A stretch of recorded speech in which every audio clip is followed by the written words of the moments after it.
Nueva app de Derrama Magisterial. Maestro y maestra, realiza tus consultas y operaciones en la palma de tu mano. Con el nuevo app Derrama Magisterial podrás realizar tus operaciones en todo momento y desde cualquier lugar. Solicita un crédito, consulta el estado de tu cuenta individual, accede al estado de tus créditos, actualiza tus datos, accede al servicio de asesoría legal gratuita. Ubica nuestras oficinas a nivel nacional. Descárgalo hoy mismo en tu Play Store. Derrama Magisterial, seguridad social para el maestro.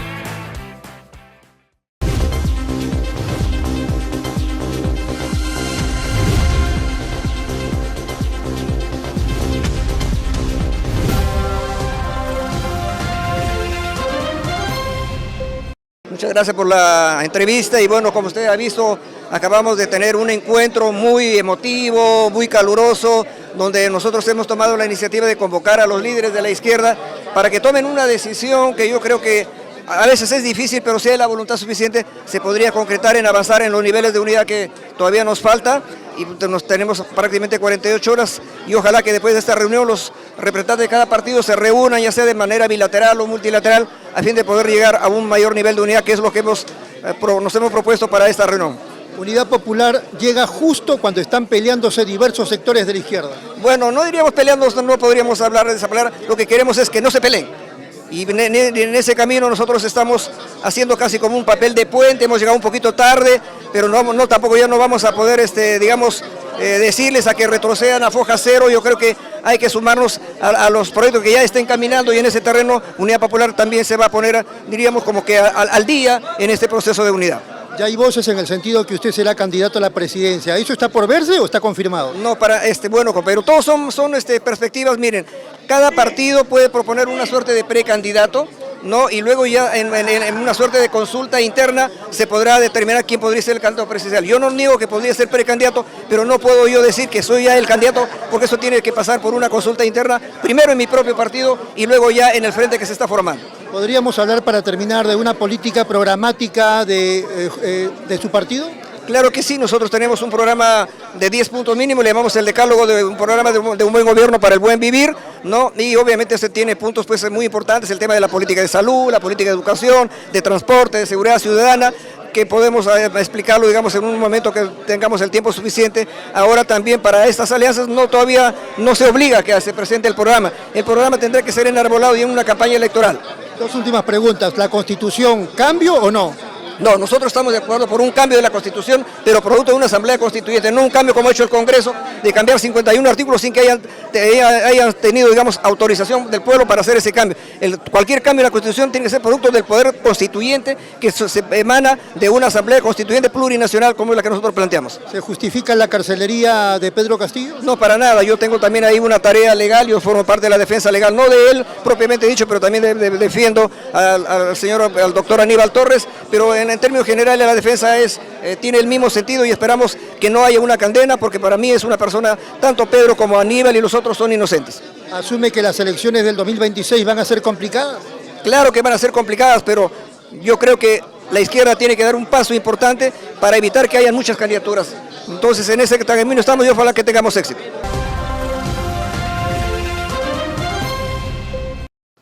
Seguimos en Nativa Nos Conecta, esto es Pulso Informativo. Como ya todos sabemos, el Tribunal Constitucional, digamos que ha anulado la ley de extinción de dominio en parte, más o menos eso es lo que hemos escuchado, visto y leído. Pero estamos aquí en San Isidro para conversar con Carlos Rivera, presidente del Instituto de Defensa Legal, para que nos explique un poco más en relación a este caso. Carlos, ¿qué tal? ¿Cómo está? Buenos días. Rodolfo, un tremendo gusto de conversar contigo. Mira, en realidad creo que es una mala noticia, ¿no? En general, la ley de extinción de dominio y los procedimientos que existen hace más de una década, ¿no es cierto?, en realidad terminaron siendo un instrumento, yo diría, muy valioso para establecer un mecanismo de reacción del sistema de justicia sobre patrimonios mal habidos. Ese es en concreto. Para patrimonios supuestamente mal habidos. Supuestamente mal habidos. Pero sobre la base de indicios reveladores que el sistema de justicia suele manejar, y se toma esa alternativa de la extinción de dominio, tomando en consideración la extensión extremadamente dilatada de los procedimientos judiciales y la posibilidad de que aquellos que han construido patrimonio sobre actos presuntamente ilícitos evadan la acción de la justicia. Ese es el esquema de la extinción de dominio. ¿Podríamos admitir que esta extinción de dominio en algunas oportunidades, digamos, se excede? Mira, probablemente sí, ¿no? Probablemente sí. Lo que me parece que no hay que tomar como premisa es que esa haya sido la regla. En realidad, la regla ha sido el sistema de justicia y, digamos, el Estado peruano pretende reaccionar frente a la multiplicación de patrimonios supuestamente ilegales en economías contaminadas de manera ilegal. Por lo tanto, es un instrumento valioso en países o economías que tienen una penetración de acciones ilegales como la peruana, sin duda alguna, sí, es importante. Bueno, el TC literalmente se lo trae abajo, ¿no? Lo que está estableciendo es la declaración de inconstitucionalidad de una norma, y eso en buena cuenta significa que todo lo que se haya decretado, resuelto, sentenciado sobre la base de esa norma legal, en realidad va a ser anulado. ¿Se lo escuché a un penalista decir que no es retroactivo? Mira, la sentencia del TC establece, por lo general, efectos hacia el futuro, pero lo que no puede establecerse es de que haya un efecto favorable hacia el futuro y un efecto desfavorable hacia el pasado. Todas las sentencias del Tribunal Constitucional que afectan la constitucionalidad de leyes sobre las cuales se han tomado decisiones judiciales terminan afectando todos los procesos judiciales. Probablemente el caso más emblemático que tengamos sea la declaración de inconstitucionalidad de la legislación penal de emergencia antiterrorista de los años 90. ¿Qué significó eso? La anulación de cientos de procesos judiciales, porque efectivamente no es posible que persista existiendo o perviva un proceso judicial cuya base jurídica o normativa ha sido declarada inconstitucional. Por lo tanto, sí van a ser afectados, sin duda alguna. Por eso comenzaba diciéndote que es una mala noticia en realidad, ¿no? Bueno, en ese contexto y regresando a lo que preguntaba inicialmente, hay casos en los que la justicia, díganos Carlos, ha determinado, digamos, la exoneración o la absolución de la persona y sus bienes incautados no han sido devueltos.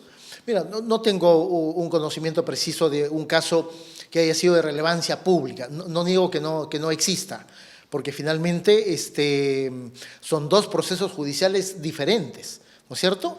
El proceso en el que se determina o se pretende determinar las responsabilidades penales de una persona individual y el proceso en el que la Fiscalía inicia una extinción de dominio sobre base de una presunción de ilegalidad del patrimonio. Son dos cosas diferentes. ¿Pudieran haber dos decisiones diferentes? Sí, sin duda alguna. Muy bien. Considerando entonces que la norma, la extinción de dominio es importante y ya vemos lo que ha hecho el Tribunal Constitucional, ¿qué puede hacer? Mira, la única posibilidad es de que se establezca una modificatoria de carácter normativo para que se pudiera eventualmente reconstruir un esquema jurídico, legal, para seguir dándole al sistema penal instrumentos eficientes y eficaces para combatir los patrimonios ilegales. El valor y el impacto que suele tener una sentencia que declara la inconstitucionalidad de una ley es a veces o muchas veces insuperable, ¿no? Muy bien. Cambiando de tema, hace algunos días la Corte Interamericana de Derechos Humanos se ha pronunciado ya, como todos hemos visto, respecto de la ley de amnistía, cuya promulgación todavía está por verse de parte de la presidenta Dina Boluarte. Y palabras más, palabras menos, ha dicho que no se debe promulgar, le hace un llamado al gobierno, y en segunda instancia dice que si eso ocurriera, las autoridades competentes no debieran considerarla en el sistema judicial. Sí. Mira, en realidad me parece que la Corte ha emitido un mandato expreso y explícito sobre una materia que es de particular relevancia para la Corte Interamericana y cuya jurisprudencia tiene una directa relación con casos peruanos. Digamos, la Corte construye una jurisprudencia de incompatibilidad de leyes de amnistía en caso de violaciones a los derechos humanos sobre la sentencia de Barrios Altos de marzo del año 2001. Y a partir de eso hay una jurisprudencia sostenida en la Corte Interamericana. Por lo tanto, si hay algún asunto particularmente duro, consolidado en el derecho internacional, es la prohibición de las leyes de amnistía, no solamente a nivel del sistema interamericano, del sistema universal, Comité contra la Tortura, todos los comités de las Naciones Unidas se han pronunciado en contra de las leyes de amnistía. Por lo tanto, cuando se toma conocimiento de que hay un proyecto de ley que ha sido aprobado en primera votación, ¿no es cierto?, Ya tanto la Comisión como la Corte expresaron públicamente su desazón con una iniciativa de esa naturaleza, tomando en cuenta de que en el caso de Perú, la Corte del 2001 dijo son leyes que no tienen ningún valor jurídico y como consecuencia de eso se reactivaron procesos judiciales. Bueno, el Estado peruano en realidad ha hecho caso absolutamente omiso.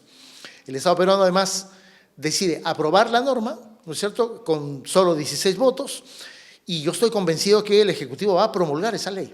Frente a ese hecho inminente, la Corte reacciona.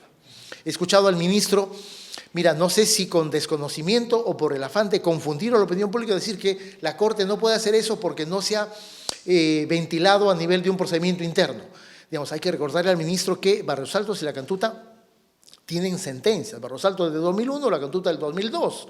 Y la Corte lo que hace es proceso de supervisión de cumplimiento todos los años respecto de las sentencias que ha emitido. Por lo tanto, no se tiene que agotar ningún procedimiento interno. La Corte puede reaccionar porque son casos que están pendientes de cumplimiento y la Corte observa de que una ley de amnistía va a mandar a la casa a los que están condenados y por lo tanto se va a generar una situación de impunidad, ¿no? Esa es la situación que se ha presentado. La Corte ha ordenado está convocando una audiencia presencial, quiere escuchar la voz del Estado y la voz de los agraviados, qué cosa lo que está pasando, ¿no? El 21 de agosto. El gobierno, en el pronunciamiento que emitió, me parece el día sábado o domingo, ha dicho que van a concurrir. Por lo tanto, ahí el Estado tendrá que dar cuentas de todo lo que públicamente se ha venido sosteniendo de manera absolutamente falsa, ¿no? Y sin embargo, usted desprende que de todas maneras se va a promulgar. Sí, mira, lo que he escuchado del ministro de Justicia, del canciller, del primer ministro, a mí no me queda ninguna duda que la presidenta va a promulgar la norma. Me parece que ahí hay una suerte de acomodo, yo diría más de sometimiento, de la agenda del fujimorismo sobre la presidencia. Es una garantía de seguir hasta el 28 de julio del próximo año, ¿no? ¿Y usted asume que los magistrados del Poder Judicial sí van a tomar nota de lo dicho por la Corte? Mira, hay un dato importante, Rodolfo. A pesar de que el 2001 la Corte Interamericana dijo lo que dijo respecto a la ley de amnistía, que no tienen valor jurídico y que son incompatibles con el derecho internacional, a pesar de eso, en muchos casos, en los últimos 20 años, militares han estado pidiendo se les aplique la ley de amnistía del 95. En todos los casos, absolutamente en todos los casos, la justicia penal peruana ha dicho hay una incompatibilidad de esas normas con el derecho internacional, con el derecho al acceso a las víctimas. Y yo tengo la impresión que es altamente probable que ese tipo de pronunciamiento se repita, porque claro, la ley de amnistía no es una ley autoaplicativa, no es que sale mañana y todos se van a su casa. Tienen que instrumentalizar, presentar un pedido que es una excepción de amnistía y eso parte de abrir una discusión, una audiencia y sobre la base de un debate al interior de una causa judicial un juez tiene que emitir una decisión. Yo dudo de que lo que se ha venido escribiendo en 2 décadas se eche por la borda y se diga no, en realidad vamos a tomar en consideración lo que el gobierno dice, ¿no? Ahora, quien promovió esto fue Fuerza Popular a través del presidente de la Comisión de Constitución, Fernando Rospigliosi. Y sin embargo, digamos, cuando ya se ha aprobado en el Congreso, falta solamente la promulgación, entonces el sistema de justicia es posiblemente que no lo tome en cuenta. Sí, ya hay un ejemplo, la ley de prescripción de crímenes de lesa humanidad de agosto del año pasado, ocurrió lo mismo. ¿No es cierto? Ocurrió lo mismo. Se promulgó en agosto, se han presentado alrededor de 50 pedidos, de los cuales en solo 1 han declarado fundado, en 49 la justicia penal peruana ha dicho no. Y por lo tanto, creo yo que en esa materia ahora hay una jurisprudencia interna favorable al tema de derechos humanos y probablemente esa sea un poco el nivel o el estándar de respuesta de la justicia frente a una ley de amnistía, ¿no? Frente a eso, digamos, ¿qué asume usted o qué asume el IDE? Mira, primero un balance más político, ¿no? Lamentablemente me parece que hay una agenda política contraria a los derechos de las víctimas y contraria al tema de derechos humanos. Es posible hacer una relación lamentablemente un poco larga de normas que desde el Congreso se han venido emitiendo, ley de prescripción, ley de 80 años, ley APSI, ahora amnistía, contrario a los derechos de las víctimas, contrario a los derechos fundamentales y frente al cual el Ejecutivo nunca ha dicho no. El Ejecutivo ahí aparece absolutamente sometido. Ese esquema se va a reproducir, me parece que es un esquema en el cual Boluarte cree y está absolutamente convencida que ese tipo de ruta garantiza su permanencia en el poder hasta julio del próximo año. Y el fujimorismo ha decidido desatar ese tipo de iniciativas que tienen que ver con, además, la legislación pro crimen, ¿no es cierto? Es una agenda muy subalterna del Congreso, pero frente al cual no hay ningún tipo de control político del Ejecutivo.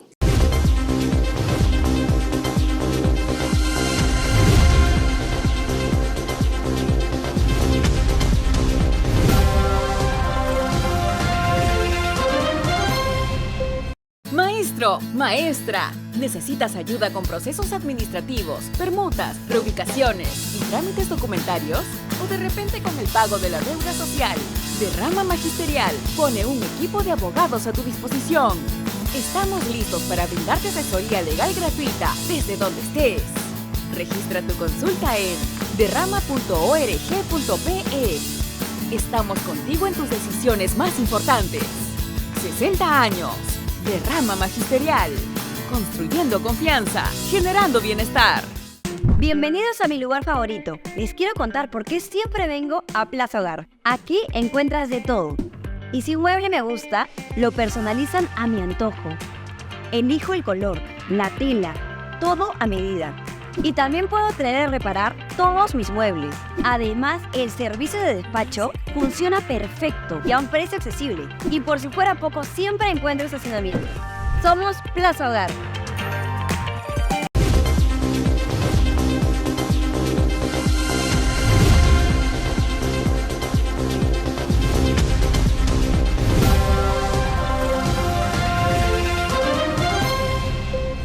Johnny Lescano es una persona a quien yo respeto, admiro en algún sentido, porque ha defendido valores en los que creo y en los que cree el Partido Morado. No sé cómo apareció en la prensa el nombre de Johnny Lescano, habrá que ver quién lo puso y por qué lo puso, pero en las negociaciones no hemos hablado de candidaturas a la presidencia, porque esa no es el momento ni la función. Y porque, te repito, las personas tienen honor político. Si se desconfigura la cosa y aparece que hay personas que están queriendo o las están queriendo poner, ¿cómo quedan las identidades, los legados personales? Por lo tanto, debo decir que quien haya dicho eso, que se haga responsable, pero en ningún momento de las negociaciones se ha puesto el nombre de quién será el candidato presidencial, porque eso no corresponde en este momento, porque son dos instituciones. Entonces, y a Johnny mi mayor afecto desde aquí y por supuesto mis respetos a su proceso político, como a los otros. También hay precandidatos en el Partido Morado, ¿no es cierto? Tú no puedes poner como condiciones para una conversación a precandidatos y no se han puesto. Yo quiero que eso sea muy claro y que se haga responsable quien ha sacado el nombre de Johnny Lescano en este proceso. Estoy cansado, estamos cansados, ¿sabes qué? De modelos de relaciones donde terceros intervienen hablando y metiendo su cuchara para tratar de desubicar los acuerdos. Eso no está bien. Los acuerdos se llevan, las negociaciones se realizan y cuando tienes un producto bueno o malo, se lo dices a la prensa. Hoy no estoy en posibilidad de decirte si esto va a cuajar o no. Yo espero que sí, pero eso lo dirá la historia y lo dirá la capacidad que tengamos las dos organizaciones. ¿Hay problemas internos en el Partido Morado? No, problemas internos no tenemos. El Partido Morado ha pasado en este julio por una etapa bien interesante. En la segunda semana de julio, los secretarios regionales y los grupos regionales han trabajado presentaciones públicas muy importantes de formación política, de activación y, ¿sabes qué?, de presentación de posibles precandidatos en varias partes. Y los miembros del Comité Político y del Comité Ejecutivo Nacional hemos viajado, hemos ido fuera de la ciudad de Lima, los que viven acá, o nos hemos conectado para acompañar esos procesos. Te puedo decir que ha sido todo muy exitoso en Tacna, en Arequipa, en Ica, en Lima, en La Libertad, en Piura, en Cajamarca, en Junín, en San Martín, en Amazonas, y en Loreto y en Pucallpa. En esos lugares ha habido mucho recibimiento y muy buena respuesta. Y te quiero contar algo más que es importante, Rodolfo. Mira, el día 28 de julio, mientras la señora Boluarte estaba dando ese discurso, ese desarrollo de cifras sin sentido, sin claridad, sin liderazgo político, los morados salimos a marchar. Fuimos acompañando en realidad a muchos deudos de víctimas, a muchas personas. La Plaza San Martín estaba llena, Rodolfo, y la presencia morada fue muy importante y fue convocado con 48 horas de anticipación. Nosotros, como nadie... Creo que no hubo mucha difusión, ¿no? De la prensa. No hubo difusión, pero mira el detalle. Nosotros Con el permiso de los policías dimos una vuelta a la plaza y nos enrumbábamos hacia la Plaza Martín para luego ir al Parque Universitario. Y venían del otro lado un grupo de manifestantes que aparentemente habían estado coordinando con la Coordinadora Nacional de Derechos Humanos. Entonces, cuando nos juntamos, una alumna mía de la universidad, una exalumna, se me acerca, sale de ese grupo y me dice: doctor, no hay que marchar por ahí, hay otra ruta. Y yo la miro, ok, le digo, y el Partido Morado tiene que ir al final, porque hemos acordado que los partidos van al final. Perfecto, le dije. Y entonces, conversando con los dirigentes, con los militantes que estaban dirigiendo la parte del partido, aceptamos, nos pareció bien y nos pusimos a la orden. Y imagínate por dónde nos llevaron, Rodolfo. Nos llevaron por Caquetá. Nos hicieron entrar por la vía de Evitamiento. Y casi a la 1 de la tarde volvimos por el puente que da a Barrios Altos. Y lo tenían bloqueado la policía. Así que nosotros dijimos, bueno... ¿El puente Ricardo Malvo? No recuerdo el nombre. ¿Está para Abancay? El siguiente de Abancay. Cuando subimos le dijimos, mira, vamos a ir a la Plaza Italia. Y vamos a cerrar ahí nuestra presentación. Entonces nos permitieron entrar a los morados. Los otros dos grupos estaban yendo para San Juan del Lurigancho. Entonces llegamos, en fin, éramos muchísimos, fuimos saliendo y cantamos el himno nacional. Pero ¿qué te quiero decir con esto? Tengo una reflexión sobre este asunto. Cuando nosotros caminábamos, por ejemplo en la vía de Evitamiento, los motociclistas aplaudían y los carros que venían al frente tocaban su timbre. Y cuando íbamos por las calles, en los puentes se pusieron personas y nos aplaudían y nos hacían vítores a todos los que marchábamos. Y cuando subimos por Barrios Altos, también la gente salía y aplaudía. Entonces, yo creo que hay una indignación ciudadana muy fuerte. Pero la esperanza no se ha transformado en organización. Y a veces los partidos, como el partido... ¿Por qué? Por falta de liderazgo. Por falta de capacidad de entendimiento. Porque mira, en este hecho que te estoy dando, si hubiéramos sido por donde nosotros planteamos capaz, la visualización de las demandas de ellos hubiera sido mejor. Pero a veces hay que seguir a la sociedad civil cuando la sociedad civil tiene el liderazgo. Entonces, el gran reto del Partido Morado, entonces, a propósito de tu pregunta, no hay divisiones internas, estamos sólidamente unidos, pero sí el gran reto del Partido Morado, ¿sabes cuál es? Transformar la esperanza en propuesta. Eso es lo que queremos hacer. Con la unión que estamos planteando, ojalá se logre, y sin ella lo haremos. Lo haremos en su momento, Rodolfo. Bueno, la situación es un poco complicada para el tema de las alianzas, parece que van a haber 2 o 3. Es dramática. Es dramática. ¿Por qué es dramática? Porque con mi experiencia de 2 años discutiendo y conversando con liderazgos, siempre se animan a última hora. Y cuando llegas a la última hora, el modelo de alianzas que está hecho en el Perú está muy burocratizado. Y entonces se exige unas... organizaciones de orden jurídico muy complejas que hay que asumir. Mira, ya tenemos el reglamento, incluso de varias cosas se están haciendo, pero si no hay la decisión y la visión política, entonces posiblemente no funciona. Es un momento dramático para el Perú, porque mira, hay más de 42 partidos. Hoy día se habló de un nuevo partido, ¿no? A través de una medida cautelar del Poder Judicial, 43 o 44. Muy bien. Ahora son 44. Ya, entonces la gran pregunta es, ¿ha fracasado el modelo de construcción de partidos políticos que empezó con PPK, un poquito antes de PPK en adelante? Me parece que ha fracasado. Si tenemos 44 partidos, muchos de los cuales son vientres de alquiler, son de grupos, etcétera, y todo se está discutiendo alrededor de personajillos que quieren ser y no quieren ser, entonces el sistema no está funcionando. El Partido Morado no se inscribió así.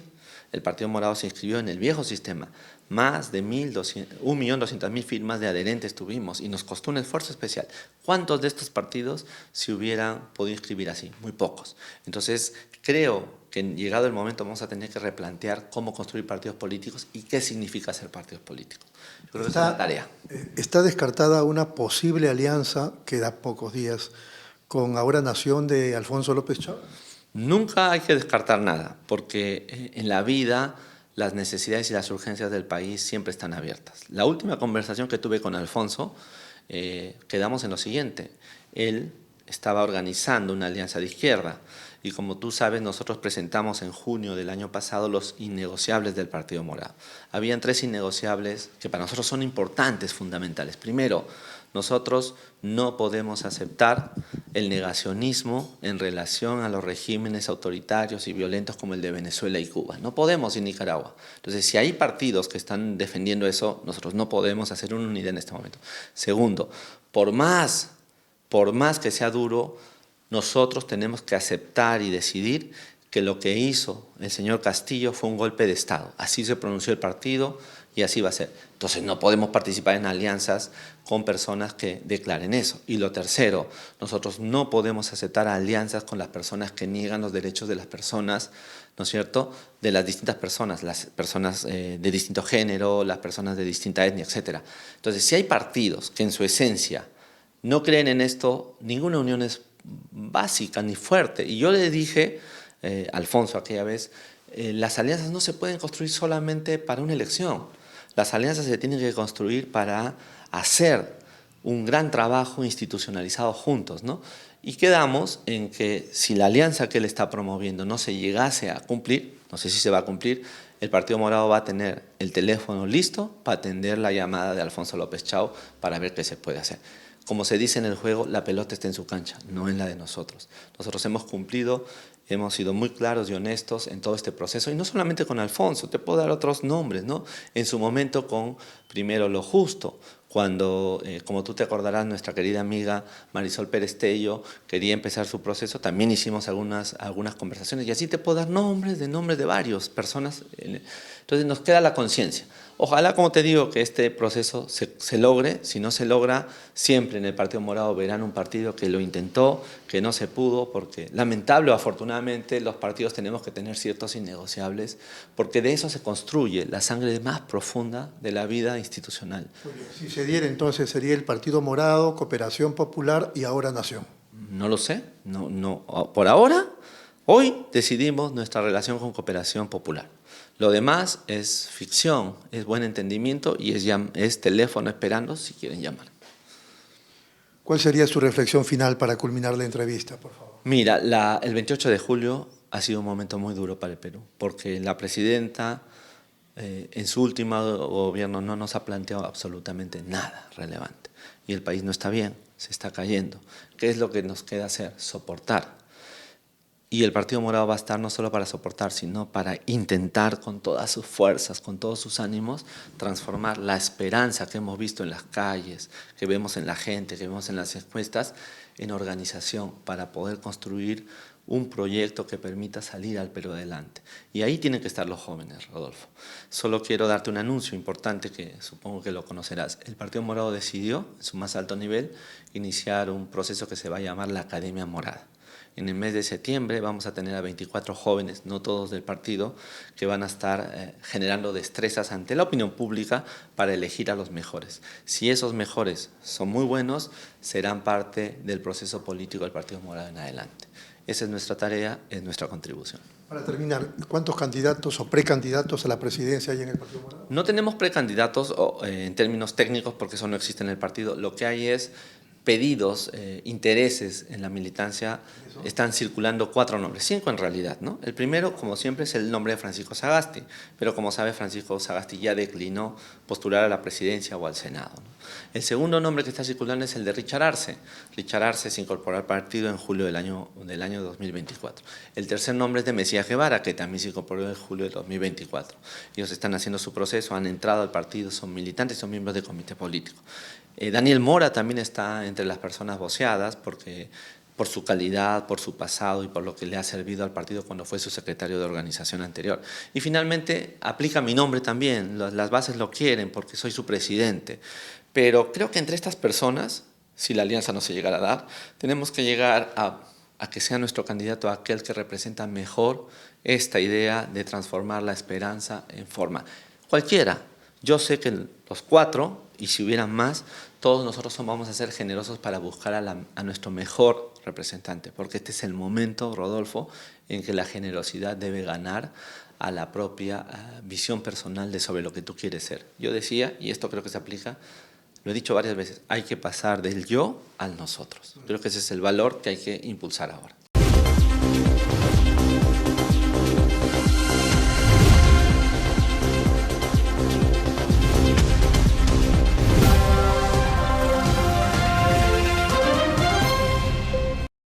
Maestro, maestra, ¿necesitas ayuda con procesos administrativos, permutas, reubicaciones y trámites documentarios? ¿O de repente con el pago de la deuda social? De Rama Magisterial pone un equipo de abogados a tu disposición. Estamos listos para brindarte asesoría legal gratuita desde donde estés. Registra tu consulta en derrama.org.pe. Estamos contigo en tus decisiones más importantes. 60 años. De Rama Magisterial. Construyendo confianza, generando bienestar.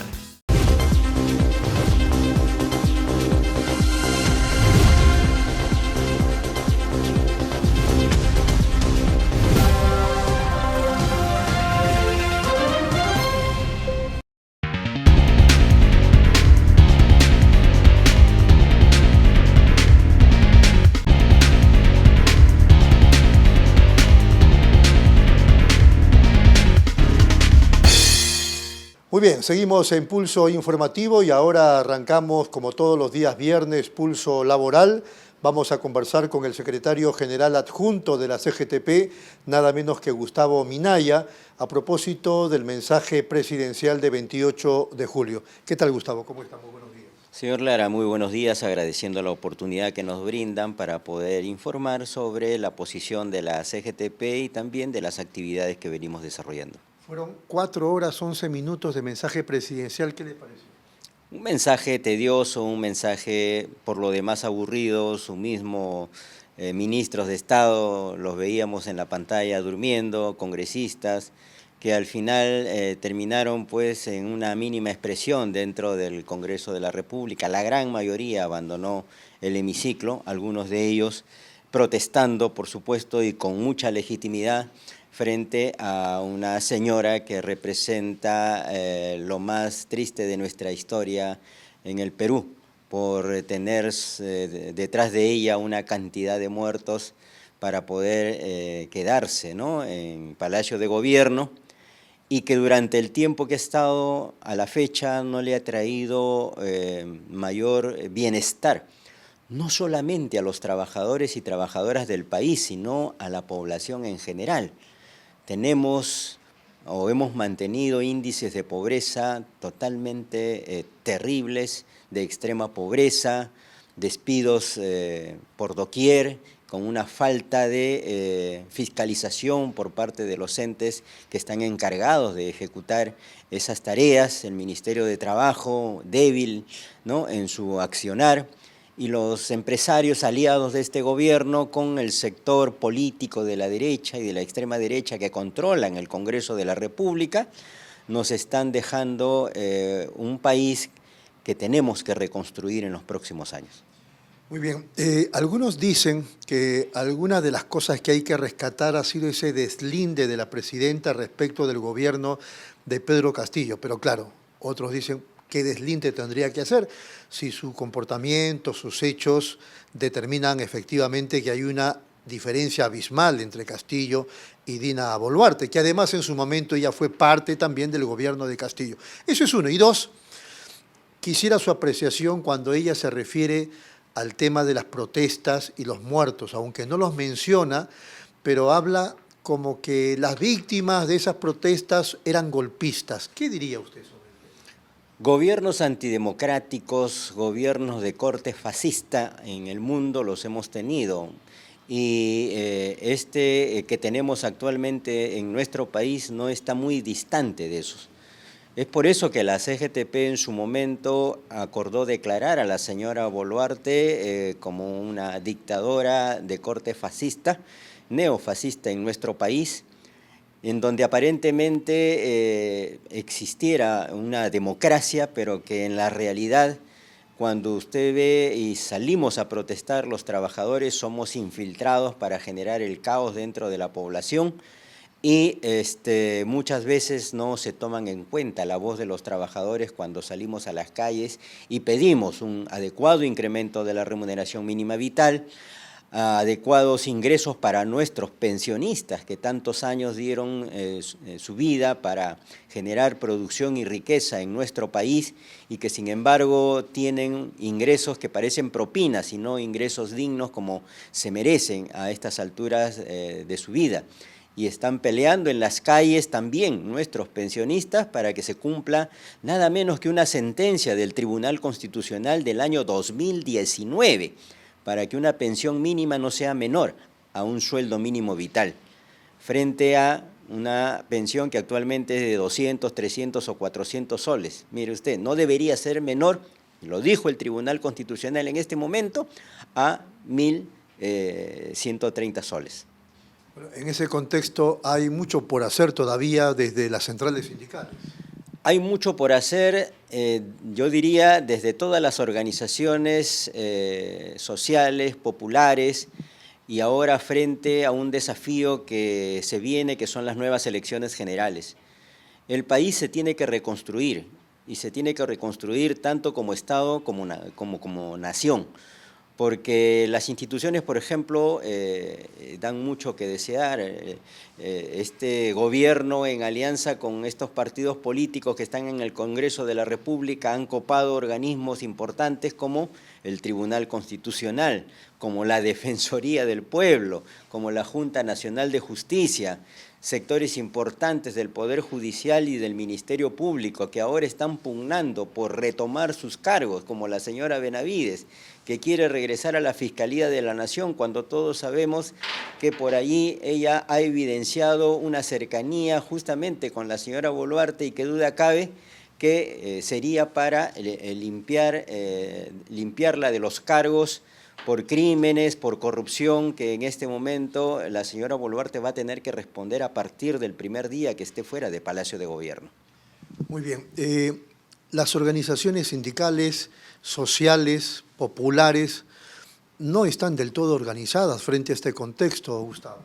Estamos haciendo desde la CGTP el máximo de los esfuerzos para tratar de convocar a múltiples organizaciones, como en la Asamblea Nacional de los Pueblos, por ejemplo, ¿no?, en donde hemos debatido en todos estos últimos años el devenir de nuestro país y cuáles son las alternativas que deberíamos tener para lograr salir de esta crisis que afecta la vida de muchos peruanos por la inseguridad ciudadana, crisis por la falta de alimentación para la gente más pobre de nuestro país.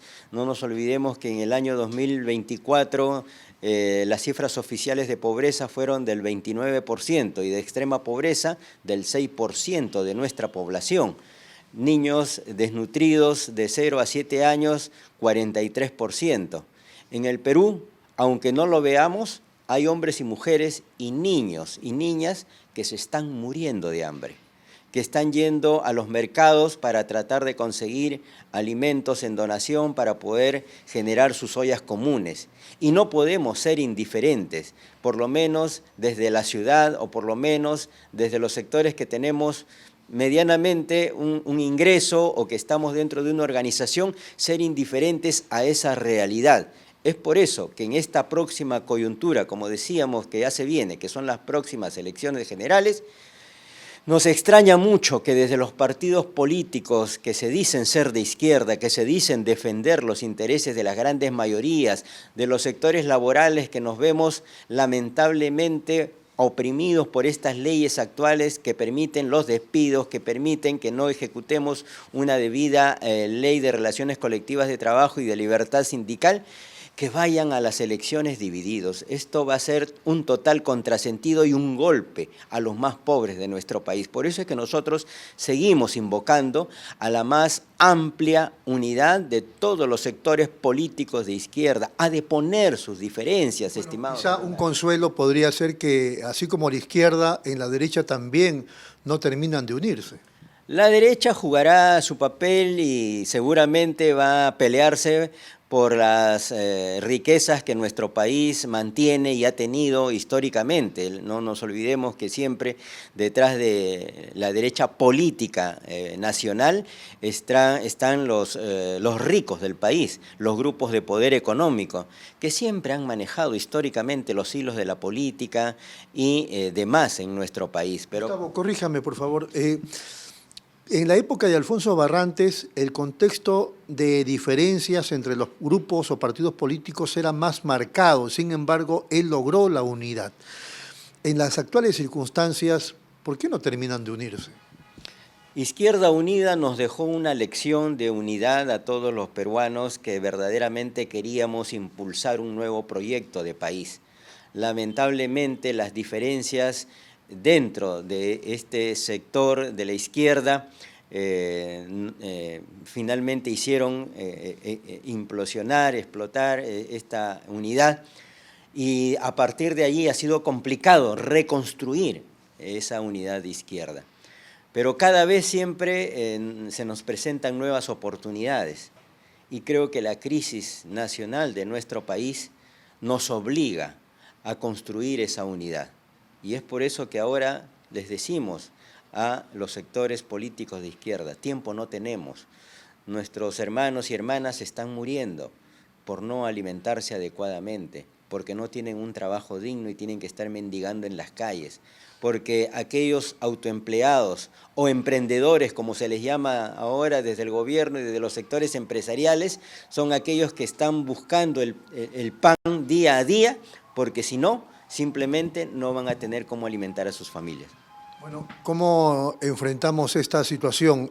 Las centrales sindicales, particularmente la CGTP a la que usted representa, ¿va a tomar partido en este proceso electoral? Hay un frente social por el Perú también, tengo entendido. ¿Van a apoyar a algún grupo político? El Frente Social ha sido lanzado recientemente en la ciudad de Iquitos con una participación importantísima de trabajadores y trabajadoras, en donde han participado la Confederación General de Trabajadores del Perú, la Federación de Trabajadores en Construcción Civil del Perú, la histórica Federación de Pedro Huilca, Mario Guamán y otros importantes líderes que brindaron a su país también toda su trayectoria y toda su experiencia. También está el SUTEP, ¿no? El histórico SUTEP, que también se está uniendo a este proyecto, la CITE, el sector de los estatales, y otros organismos regionales también, ¿no? Que se están sumando a este proyecto de elaborar un programa que pueda ser asumido por un partido político de izquierda comprometido con los intereses reales de la población, que tenga como centro y como eje al ciudadano, a la ciudadana, no que tenga como centro simplemente beneficiar a sectores económicos, ¿no?, intransigentes y egoístas en nuestro país. Ese proyecto lo hemos lanzado, estuvo presente y saludamos la presencia del candidato en este momento, el doctor Alfonso López Chau. ¿Eso no significa que quizá ustedes, los trabajadores, apoyen a López Chau? Mire, particularmente vemos con buenos ojos la candidatura del doctor Alfonso López Chau. La CGTP aún está debatiendo su posición institucional, pero saludamos, por ejemplo, que la Federación de Trabajadores en Construcción Civil ya haya establecido una posición clara de respaldo a la candidatura del doctor Alfonso López Chau, y eso nos parece saludable porque los trabajadores debemos tomar una posición política, más allá de que hayan sectores que dicen que los trabajadores no debemos hacer política. Política lo hacemos todos los días desde que nos levantamos hasta que nos acostamos. Entonces, es inherente, ¿no?, al trabajo que debemos hacer cotidianamente. Y hacer política es decir, por ejemplo, a qué candidato vamos a tener que apoyar. Y por eso es que decimos que la izquierda tiene que unirse, no estar fraccionada en 3 frentes o 4 como en este momento se está presentando. Si van así, nos están obligando a tomar posición, ¿no?, con una o con otra. ¿Y qué va a pasar con las otras que van a quedar relegadas por ahí? No queremos eso, no queremos decir esta es buena y esto no le conviene a la población. Lo que queremos es apoyar una sola candidatura, un solo programa, una sola bandera, ¿no?, que vayan todos unidos, pero lamentablemente nos están forzando, ¿no?, a tomar este tipo de decisiones. Un operador político decía que hay mucha dificultad para las elecciones del 2026 y más bien hay que pensar en el 2031, en donde se pueda consolidar una real fuerza en favor de los trabajadores. Bueno, seguramente lo dice alguien que está medianamente posicionado en el espectro nacional, tendrá una economía saludable y quiere solo administrar la crisis en nuestro país, pero vayamos a decirle eso a los pobres que están sin trabajo, que están siendo despedidos en este momento de sus puestos de trabajo por decisiones insanas, ilegales y arbitrarias de sus empleadores, por esas madres que luchan día a día por alimentar a su familia, por generar sus ollas comunes, sus vasos de leche, sus comedores populares. Vayamos a decirles si quieren ellos esperar 5 años más para poder tener la oportunidad de poder tener un proyecto de vida digno. No, la necesidad es ahora. Si la señora Boluarte no quiso irse porque lamentablemente tiene el respaldo de las élites de las Fuerzas Armadas y de la Policía Nacional y las élites políticas del Congreso de la República, bueno, entonces que sean las elecciones generales las que definan el próximo camino de nuestro país, pero no podemos esperar más. El país tiene que tomar un nuevo rumbo y ese rumbo tiene que ser con reconstrucción, repito, del Estado y de la nación. Tenemos que también recuperar la identidad que tenemos como peruanos. Basta ya de seguir administrando la crisis y la pobreza. Tenemos que ser realmente un país desarrollado como queremos muchos peruanos y peruanas.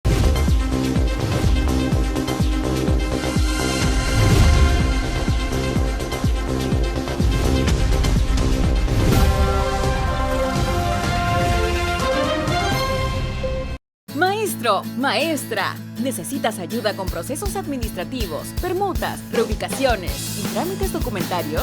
¿O de repente con el pago de la deuda social? De Rama Magisterial pone un equipo de abogados a tu disposición. Estamos listos para brindarte asesoría legal gratuita desde donde estés. Registra tu consulta en derrama.org.pe. Estamos contigo en tus decisiones más importantes. 60 años. De Rama Magisterial, construyendo confianza, generando bienestar.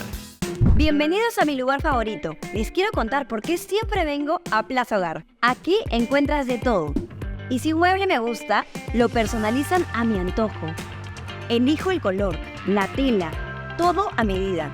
Y también puedo traer a reparar todos mis muebles. Además, el servicio de despacho funciona perfecto y a un precio accesible. Y por si fuera poco, siempre encuentro estacionamiento. Somos Plaza Hogar.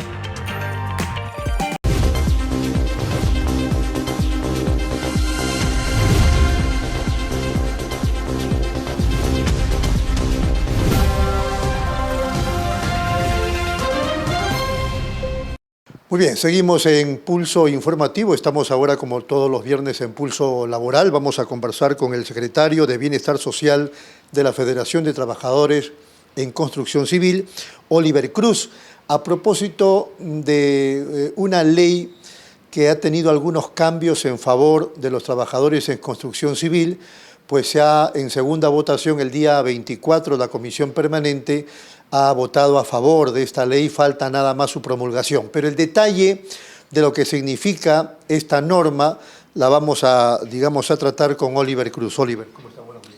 Muy buenos días y gracias por el espacio que nos brinda la Federación y poder explicarnos los avances que hemos logrado con el proyecto de ley 5440 y su aprobación en segunda ya votación de la Comisión Permanente, ¿no? Son cambios en la Ley de Modernización de Salud, ¿verdad? Son cambios en la ley 26790, la famosa ley de la modernización de la seguridad social, que de moderna no tiene casi nada porque no atiende los regímenes especiales y más bien discrimina a los trabajadores de los regímenes especiales como era construcción civil, ¿no? Con esta aprobación en segunda votación de la Comisión Permanente del proyecto de ley 5440, se hace justicia, el Congreso hace justicia a los trabajadores de un grupo, de un sector que realmente aporta considerablemente a la seguridad social, ¿no? Y al heraldo económico de salud. A partir de eso, ¿hay cambios en 2 artículos? El proyecto de ley presentado por la Federación 5440 buscamos la modificatoria de 2 artículos, el artículo 10 y el artículo 11. ¿Podríamos detallar en cada uno cuáles son los cambios? El artículo 10 actualmente dice, ¿no?, que para el régimen común o para todos los que estamos afiliados en E-Salud, tienes que tener 3 meses consecutivos de aporte o 4 no consecutivos dentro de los últimos 6 meses para poder ser atendido. Con este proyecto de ley, nosotros hemos planteado que el trabajador de construcción civil sea atendido con un solo mes de aporte, cosa que, bueno, fue variando, ¿no? Y el proyecto ha quedado que con 2 meses de aporte, los trabajadores de construcción civil, por su eventualidad de no tener un trabajo estable, puedan ser atendidos en E-Salud con 2 meses de aporte. Claro, lo ideal hubiera sido 1, pero se ha ganado por lo menos un mes. Claro, nosotros el proyecto inicialmente lo presentamos así, con un mes, ¿no? Pero bueno, fue evolucionando, se fueron planteando algunos temas o viendo oposición, pero hemos logrado un avance significativo y también se ha mejorado el artículo 11, ¿no? Que en la actualidad es el periodo de latencia, el seguro por desempleo, como lo dice técnicamente Salud Latencia. ¿Qué es el seguro por desempleo? Como todos los conocemos, ¿no? Actualmente dice que si tú aportas de 5 a 9 meses, tienes un seguro de desempleo de 2 meses. No, nosotros hemos cambiado ese artículo 11 y para los trabajadores, excepcionalmente para los trabajadores del sector construcción, si aportas 3 meses consecutivos tendrías hasta un periodo de 12 meses de seguro de desempleo. Es un paso enorme que hemos dado en beneficio de los trabajadores para sus familias, porque no solamente se van a atender los trabajadores, sino sus derechohabientes, como lo llaman también en salud, que son sus familiares directos, ¿no? Claro, estamos hablando de la esposa y de los chicos, los hijos. De la esposa y los hijos menores de edad o hijos incapacitados que tengan y estén acreditados debidamente ante salud como su derechohabiente, ¿no? Este proyecto de ley hace justicia, es un trabajo arduo de la Federación y de las bases a nivel nacional, ¿no? Un trabajo también en conjunto con la Comisión de Economía que nos abrió la puerta y no se cerró a no escuchar a los dirigentes, a los trabajadores, porque hubieron oposición del proyecto, ¿no?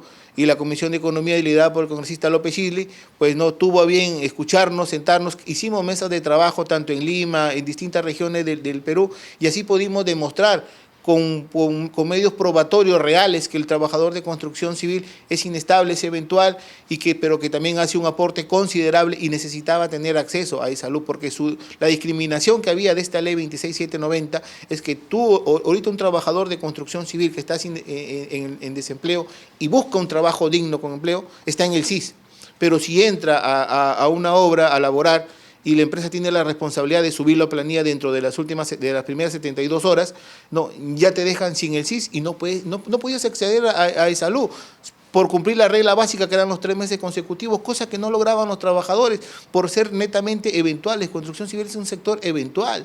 Muchos políticos, alcaldes, gobiernos regionales, hasta el mismo gobierno central, cuando ejecutan obras, dicen el trabajador de construcción civil, en esta obra que va a durar 8 meses, un año, va a trabajar el año. Esa es mentira. El trabajador de construcción civil no trabaja el año porque tenemos categorías y somos eventuales, ¿no? Por decir un ejemplo, el fierrero entra primero, pero hace las estructuras, hace las vigas, las columnas, deja armando todo el fierro y lamentablemente tiene que salir de la obra para darle pase al carpintero, ¿no? ¿Y cuánto tiempo trabajó el fierrero en esa obra que duraba, voy a decir un año, trabajó de 2 a 3 meses, ¿no? Y no llega, porque no solamente es tener el acceso, es conseguir las citas en salud, y todos sabemos que en salud está realmente caótico, es un desorden no conseguir las citas.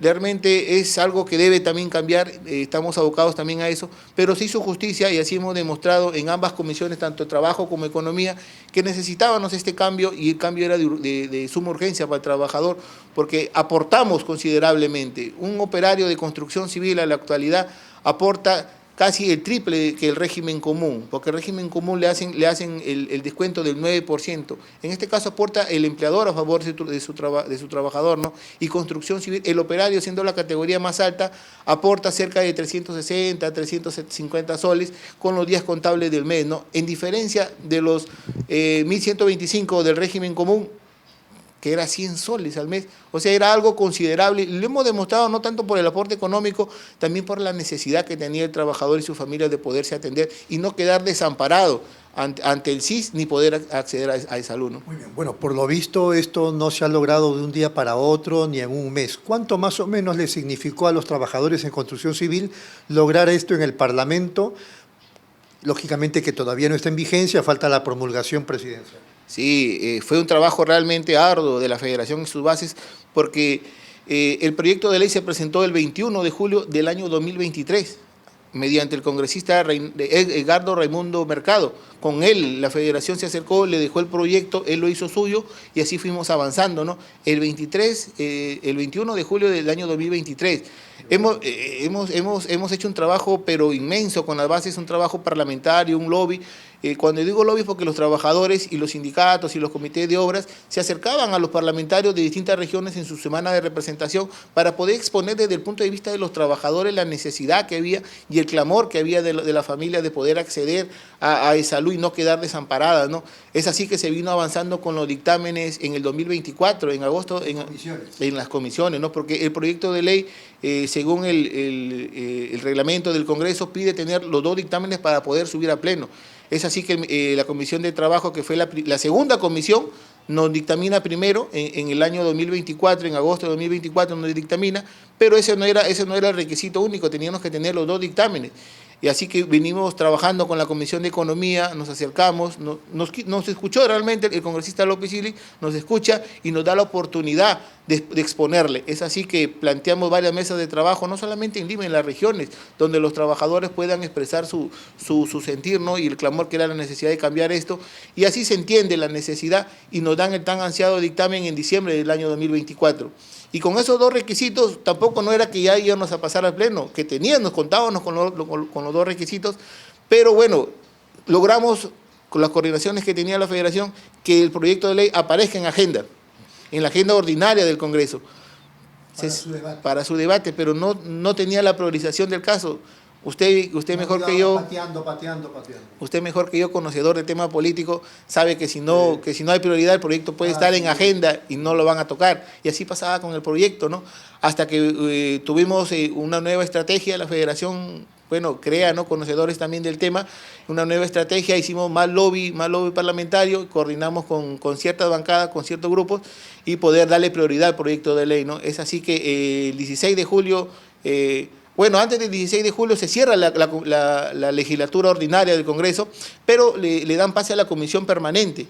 Y a dicha comisión permanente se le da las facultades. Bueno, porque si no hubieran tenido que esperar. Exacto, yo no sé si era pleno o no. Pero a esta comisión se le dan las facilidades de que siga debatiendo y siga viendo los proyectos de ley que quedaron ya con dictámenes y que estaban en lista, ¿no?, de espera. Es así que el 16 de julio se da la primera votación, se lleva a pleno, sube el proyecto de ley, se da.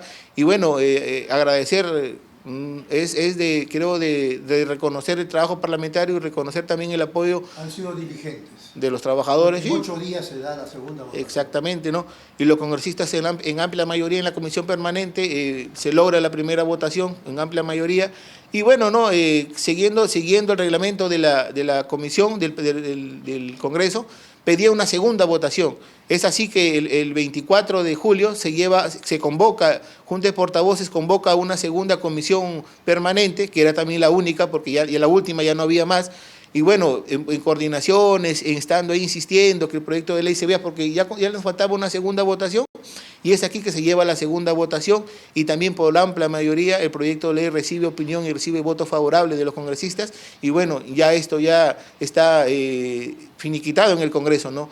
Lo que nos sigue es que la presidenta Dina Boluarte lo promulgue, ¿no? Lo promulgue y no, nada. Eso puede ser en cualquier momento, entiendo.